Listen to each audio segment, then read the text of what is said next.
You're listening to PetLifeRadio.com.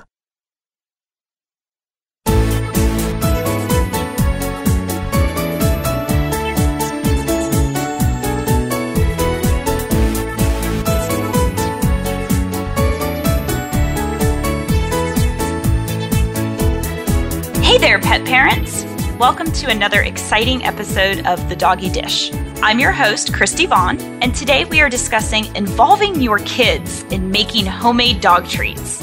Are you looking for another fun after-school activity to keep your kids from getting bored? Well, we'll be right back after these messages from our sponsors. We'll be right back right after these messages. Stay tuned.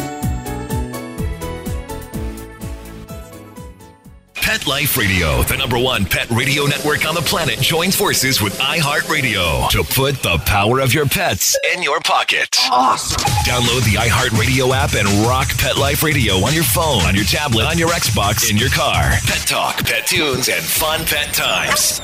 Pet Life Radio and iHeartRadio. Positively Possum.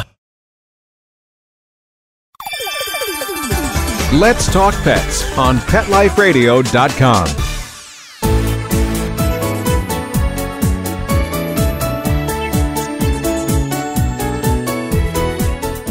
Welcome back to The Doggy Dish. Today's episode is all about involving your human kids in the kitchen when you're making homemade treats for your furry kids. Now, do your kiddos love helping you around the house? Well, whether you're looking for a fun after-school activity for school-aged kids or just something to do during the day while you're at home with the little ones, involving them in the kitchen is a great idea.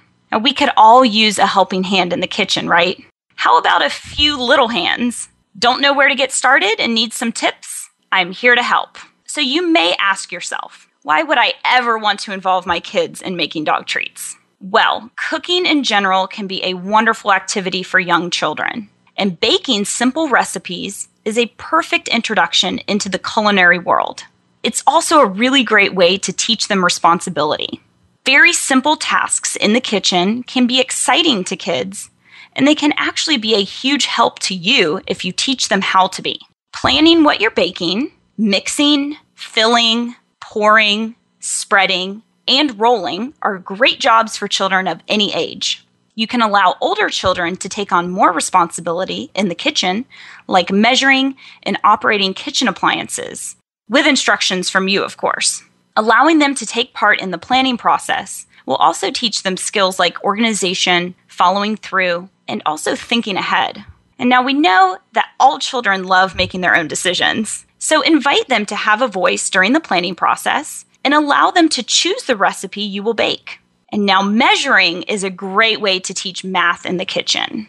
You can teach the little ones how to use a measuring cup and then allow the older ones to actually measure out the ingredients. Now, if you give a rolling pin to a child and watch them have the time of their life rolling out the dough, they make these adorable child-sized rolling pins that fit into their hands. But don't worry if you don't have one. Any size rolling pin will do if you show them how to use it. You have to be prepared to get messy when you're baking with children. As we know, baking is not a clean sport. The messier, the better, in my opinion. And when I bake, there is a huge mess to clean up after. And of course, that's not so much fun, but it's definitely worth it. You can always provide your little helper with a small apron and be sure to dress them in old clothes. I guarantee they will end up with flour and peanut butter all over them when this is done. For little girls, consider pulling their hair up and away from their face. Peanut butter, honey, and other sticky substances you may use are not easy to get out of hair. Trust me. And speaking of getting messy, teach the importance of washing hands before and after handling food. This is always a good idea, even for grown-ups too. You'll also want to have a step stool or two handy so the little ones can reach the counter. This will give them a sense of control and allow them to be part of the action. However, be sure to put away all sharp objects that may be within reach of little hands. These recipes don't require super sharp knives. And if you need to cut something, I'll warn you ahead of time so you can prepare that particular item without the little ones nearby. Another great tip is to teach your child the basics of dog nutrition ahead of time before you dive into baking the treats. Explain that there are some foods that you never want to feed Fido. For example, we all know you never want to share your chocolate cupcake with your dog. Because this may be difficult for young children to understand, you can explain that doggies' tummies are very different than people's and that they shouldn't eat a lot of people food. You can tell them that if you make dog treats with fresh ingredients that are safe for them to eat, you can give them the occasional homemade goodie as a reward. For a complete list of safe and unsafe foods for dogs, you can always tune into the first episode of The Doggy Dish. While you're actually baking, you want to make sure you always supervise closely. Never leave your children alone in the kitchen, especially with easy access to what can be found on top of the counters. Now, there are many dangers associated with the kitchen, and one of the most dangerous is the hot oven. And you will need the hot oven to make the treats we will discuss later. So you'll definitely want to set up some clear rules about the oven, with the number one rule being do not reach inside the oven or open the door when it's on. Leave that to the adults. When little kids are mixing ingredients, you will want them to have child-safe utensils like wooden or plastic spoons and spatulas.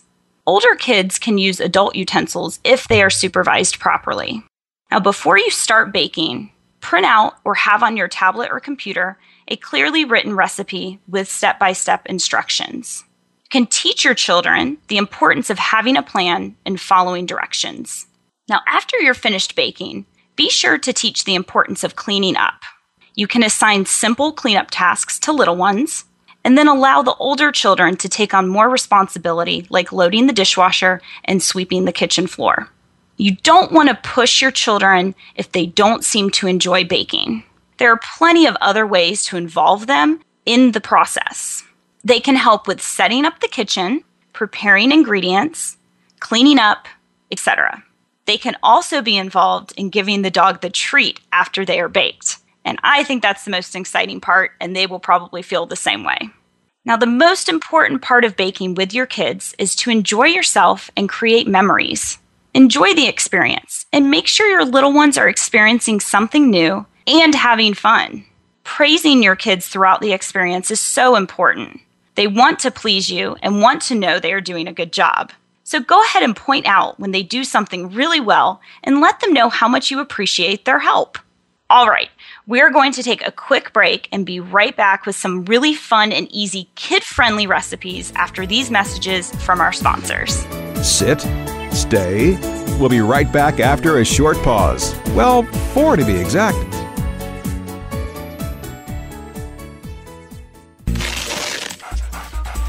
It's dinner time in America, where more pet parents trust PetSmart for natural and expert-recommended foods than any place else. And now, we've added more than 100 new varieties to our already wide selection of your favorite brands, like Simply Nourish, Authority, Wellness, Science Diet, and more. Do what's best for your pet. At PetSmart, happiness in store. Go to PetSmartDeal.com to find out this week's coupon code and save up to 30% on food, treats, toys, and more. And get free shipping on orders of $49. Go to PetSmartDeal.com. PetSmartDeal.com. This year, Americans are expected to spend a jaw-dropping $36 billion on their pets. From lighted leashes to high-end spa products, the discriminating pet owner can find just about anything to pamper his or her pet. Hi, this is Michelle Fern. Join me every week for Best Bets for Pets, where we'll talk about the latest pet products and talk to the companies that make them. Best Bets for Pets, every week, only on PetLifeRadio.com. Let's talk pets. Let's talk pets On Pet Life Radio. Pet Life Radio. PetLifeRadio.com.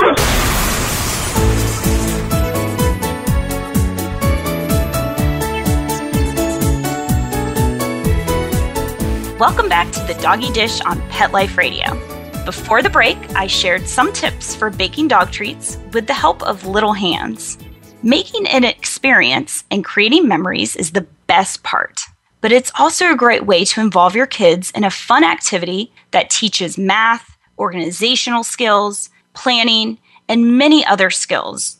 We discussed the importance of planning what you're baking with the help of your kids. This allows them to have a voice and make decisions. Safety is also very important, of course. Setting rules and following instructions is especially important since the kitchen can potentially be a dangerous place. But with the proper preparation and planning, your kids will stay safe and everyone will enjoy themselves. All right, let's get to the recipes, which is the best part, right? Following recipes are really simple and are perfect for an after-school activity. And this first one will probably be your favorite. Why? Because these sweet treats are safe for your pup and your kids. So your kids will actually love eating them too. Yes, humans can eat all of the recipes I share during my show. That's because they are made with natural, human-grade ingredients. And these adorable oatmeal banana cookies are tasty and healthy, plus your kids will love baking them. All right, so you'll want to start with gathering the ingredients, which of course your kids can help you do. You will need 3 cups of oats, 1 cup of flour, 2 eggs, half cup of honey, and of course local honey is the best, and mashed bananas. This is the time to pull out those cute cookie cutters as well. You can either mix the ingredients by hand or use a stand mixer if you have one. First of all, you will want to mix all the wet ingredients together, and that would be the eggs, the honey, and the mashed bananas. Then add your flour and oats until all ingredients are mixed well. Go ahead and put those older kids in charge of measuring and the younger ones in charge of mixing. Then everyone can help form the batter into a ball and then roll it out using a well-floured rolling pin. Caution, it will be very, very sticky. Now, once the dough is rolled out, you can have so much fun cutting out the cookies with different shaped cookie cutters. If you have some dog-shaped cookie cutters, those are especially fun since these are dog treats. You'll place the cookies on a non-stick cookie sheet and bake at 300 degrees for 25 minutes. You want to wait until the cookies are cool, and then you can serve to your dog. And your kids, of course.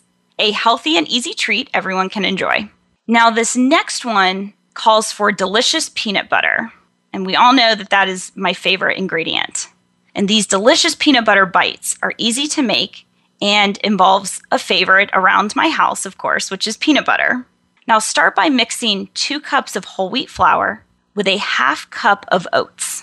Then, in a separate bowl, you'll combine a half cup of creamy peanut butter, the all-natural kind is best, of course, a half cup of water, and then a half cup of low-sodium chicken broth. You'll microwave those ingredients together for about 15 to 30 seconds, just until it forms a smooth liquid. Then, you'll add the mixture to your dry ingredients and stir until your dough is nice and smooth. You'll drop that dough into small rounds onto a non-stick cookie sheet and then bake at 300 degrees again for 15 minutes. You can allow those treats to cool in the oven. Again, feel free to let your kids take a bite too. You can let them know that since sugar is not good for dogs, these cookies will taste a bit different from the sweets they are used to enjoying. Now, while you have the peanut butter out, try this next frozen treat that is sure to hit the spot on a hot day. You'll need 4 cups of non-fat or plain Greek yogurt. You will also need 1 ripe banana, 1 cup of blueberries, you can do frozen or fresh, and 3 tablespoons of all-natural peanut butter. Mix all ingredients together in a bowl, and again, you can have your little ones do that part, and then you'll pour it into a blender and puree it until it's nice and smooth. You can allow young children to push the button on the blender, and then the older ones can pour the mixture into ice cube trays. You'll pop those trays into the freezer for about 2 hours, and there, your pup will have a frozen PB&B treat to enjoy, and your kids will be so excited to pop those suckers out of the ice cube tray to give to their furry friend. It's also very entertaining to watch your dog lick the frozen treat until it's gone. Now, while you have your yogurt and the ice cube trays handy, you can try this recipe too. You will need 2 6-ounce containers of plain non-fat yogurt, or that Greek yogurt, 1 tablespoon of honey, and a 1/3 cup of carob chips. Now, carob chips can be found at your local health food store, and it's a healthy and safe alternative to chocolate. Now, when you're baking with it, you can treat it just like chocolate. You'll mix all ingredients in a medium bowl until it's well combined, and then spoon into an ice cube tray, or you can also use cupcake liners. Freeze until it's solid, and then serve. Now, just a side note, using honey in your treats is a really healthy way to help your pup if he or she suffers from allergies. It's also really great for the digestive tract. And when possible, try to use that raw local honey. Now, if you really want a special ice cream treat that's also fun, take 32 ounces of plain non-fat yogurt, 1 cup this time of the natural peanut butter, and then a half cup of those carob chips. You'll divide the yogurt evenly into each cup of a 6 muffin cup pan, and then you'll pour that peanut butter into a small bowl, which is perfect for your little ones to do. Next, you will melt the carob chips gradually in a microwave-safe bowl in the microwave, stirring about every 15 seconds so it doesn't burn. Now, this is a task you can have your older children help you with. Definitely want to keep an eye on them, but you can teach them how to melt the carob chips in the microwave in those 15-second increments.